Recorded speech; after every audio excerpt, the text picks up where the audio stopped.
अस्सलाम वालेकुम। जैम्बा लैब में खुश आमदीद। उम्मीद है आप सब खैरियत से होंगे, ठीक ठाक होंगे।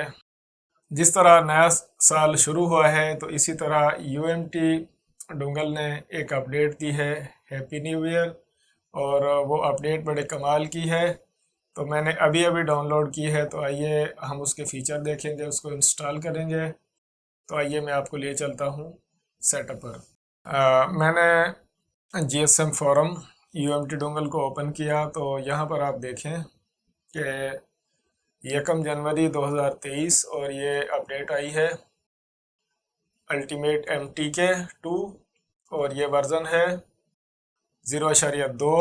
यहाँ पर ये Oppo and Xiaomi IMEI and more. तो इसको मैं ओपन करता हूँ।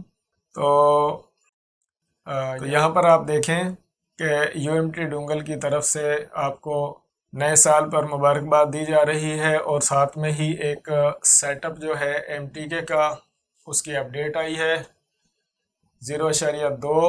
तो इसमें क्या है, इसमें जो Xiaomi MI या Redmi मिलते जुलते तकरीबन एक ही कंपनी है, तो उसके IM रिपेयर करने की ऑप्शन आई है। आप दोनों IM रिपेयर कर सकते हैं। पहले बूट लोडर को अनलॉक करें और ये जो CPU है 6765, 6761 और 6771 और 6779, तो ये जो है ये सपोर्टेड हैं। और इसका सेटअप जो है वो बहुत कमाल का है। मैंने ये अपडेट अभी अभी डाउनलोड की है। तो आइए मैं आपको लिए चलता हूँ यूएमटी डोंगल के डाउनलोड में। और हम तो ये फोल्डर किस तरह ओपन हुआ है, आपने C ड्राइव को ओपन करना है, यहाँ से यूएमटी टूल को ओपन करना है और यूएमटी सपोर्ट डाउनलोड्स। तो यहाँ पर ये मैंने सेटअप पर डाउनलोड किया है, इसको मैं डबल क्लिक से ओपन करता हूँ इंस्टॉल करने के लिए। जिप फाइल है तो उसको, कंप्रेस फाइल है उसको अनजिप करने के लिए मैंने इंस्टॉल किया हुआ है WinRAR। इसको आपने डबल क्लिक से ओपन करना है। इंस्टॉलेशन जो है वो शुरू हो चुकी है। यहाँ से आपने आई एक्सेप्ट करना है, नेक्स्ट करना है। ये जो डेस्कटॉप आइकन और क्रिएट है क्विक लॉन्च शॉर्टकट, तो ये आपकी मर्जी है, लेकिन डेस्कटॉप पर शॉर्टकट तो होना चाहिए। तो यहाँ पर ये टिक लगी रहने दें, अगर ना लगी हो तो ये टिक आप लगाएं। नेक्स्ट करें, इंस्टॉल करें। तो बहुत छोटा सा सॉफ्टवेयर है, बहुत जल्दी इंस्टॉल हो जाता है। नेक्स्ट करें और फिनिश करें। और ये जो है यहाँ पर ड्राइवर फिल्टर, इसको मैं फ़िलहाल कैंसिल कर देता हूँ, इसको क्लोज़ करके। और ये फोल्डर को भी मैंने क्लोज़ कर दिया है। तो मैं ये जो सेटअप है इसको ओपन करता हूँ। तो यह है यूएमटी का नया सेटअप, बहुत कमाल का है। आप यहाँ पर देखें, सबसे ऊपर इसका वर्जन लिखा हुआ है ऑटो, यानी कि आपने कोई कंपनी, कोई मॉडल, कोई नाम सेलेक्ट नहीं करना, कोई CPU सेलेक्ट नहीं करना, ये मुकम्मल तौर पर ऑटो है। यहाँ पर टिक लगी हुई है, जो आप ऑथेंटिकेशन फाइल होती है उसको टिक करेंगे तो वो डिसेबल हो जाएगी, उसकी ज़रूरत सॉफ्टवेयर को नहीं होगी। तो यह जो है बाय डिफ़ॉल्ट यहाँ पर भी फोर्स बूट रूम पर भी टिक है और डंप प्रीलोडर पर भी टिक है और स्विच हाई स्पीड पोर्ट पर भी टिक लगी हुई है। तो आपने इनको बाय डिफ़ॉल्ट इसी तरह रहने देना है। इससे क्या होगा, अगर आपका मोबाइल हाई स्पीड पोर्ट वाला है तो सॉफ्टवेयर जल्दी राइट हो जाएगा ज़्यादा स्पीड से। और यह जो डब प्रीलोडर है, आपके मोबाइल का प्रीलोडर जो है उसका बैकअप हो जाएगा। फोर्स बूट रूम जो है इसको भी आपने टिक करना है, इससे सॉफ्टवेयर ज़्यादा एफर्ट करेगा मोबाइल को कनेक्ट करके फ्लैश करने की।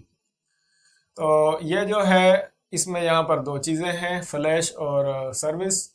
तो ये जो फ्लैश वाला सेक्शन है, यहाँ से आप स्कैटर फाइल सेलेक्ट करें तो उसकी पार्टीशंस जो हैं वो यहाँ पर शो हो जाएंगी। मोबाइल कनेक्ट करें, रीड इन्फो करें, आप मोबाइल की इन्फो ले सकेंगे। राइट फ्लैश करें तो आप मोबाइल को फ्लैश कर सकेंगे।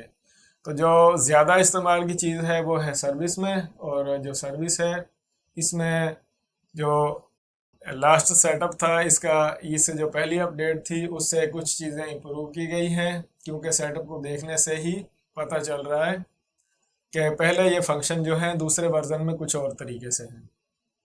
तो सबसे पहले ऊपर मीटा है, मीटा में मोबाइल को कनेक्ट करें और फैक्ट्री रीसेट करें, eMMC जो है उसको फॉर्मेट करें। स्टार्ट करने के लिए आप एग्जीक्यूट पर क्लिक करेंगे। अगर मोबाइल का बूट लोडर लॉक है तो आप पहले उसको अनलॉक कर लेंगे, चाहे आप टेम्परेरी अनलॉक करें या परमानेंट अनलॉक करें। और जो यहाँ से आगे सिक्योरिटी फंक्शन है उसमें आप मोबाइल का जो NVRAM डेटा है उसको आप बैकअप कर सकते हैं और रिस्टोर भी कर सकते हैं, फॉर्मेट भी कर सकते हैं। और अगर आपने सिर्फ मोबाइल को फ्लैश करना है या अनलॉक करना है तो ये जो सिक्योरिटी जो फंक्शन है इसको आप ना यूज़ करें, तो इससे मोबाइल में सिग्नल का इशू हो जाता है। और अगर मोबाइल को फ्लैश करने से IME का इशू हो जाए तो आप वही IME रिस्टोर करें जो उस मोबाइल का ओरिजिनल IME है। नया IME रिपेयर करेंगे तो खुद जिम्मेदार होंगे। तो आप मोबाइल का IME और SN जो है रीड भी कर सकते हैं, राइट भी कर सकते हैं। यहाँ से सिंपल जो ये फॉर्मेट FS टैब है, आप मोबाइल का FRP अनलॉक कर सकते हैं, यूज़र डेटा जो है वो भी रीसेट कर सकते हैं। और फॉर्मेट FS सेफ, इससे सेफ से मोबाइल में एरर वगैरह नहीं आते, तो आप यहाँ पर ये सेलेक्ट करके मोबाइल को फॉर्मेट करें तो ज़्यादा बेस्ट होगा। अगर यहाँ पर ना हो तो फिर आप फॉर्मेट यूज़र डेटा सेलेक्ट कर सकते हैं। तो इस सेटअप में जो नई चीज़ है वो Xiaomi की अपडेट है। यहाँ पर हम देख सकते हैं कि दो चीज़ें आई हैं यहाँ पर क्लिक करने से, Oppo मेथड है और Xiaomi मेथड है IME रिपेयर करने के लिए। तो ये वही बात है जो मैंने आपको पहले बताई कि IME अगर आपने रिपेयर करना है तो उसके आप खुद जिम्मेदार होंगे।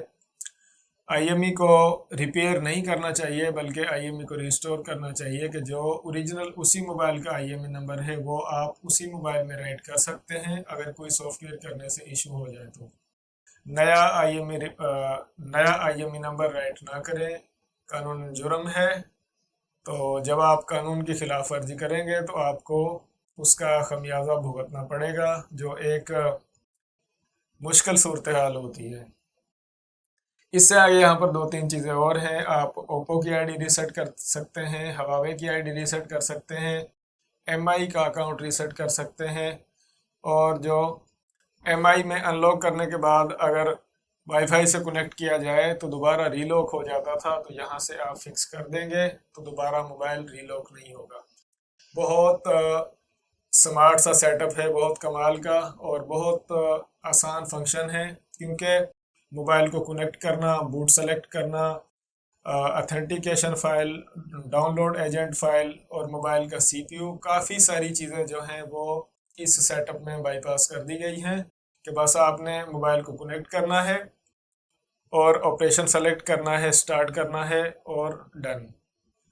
तो उम्मीद है कि यह जो सेटअप है ये हम यूज़ करेंगे आने वाले वक्त में, बहुत कमाल का साबित होगा। नए साल के साथ साथ आपको ये नया सेटअप भी मुबारक हो।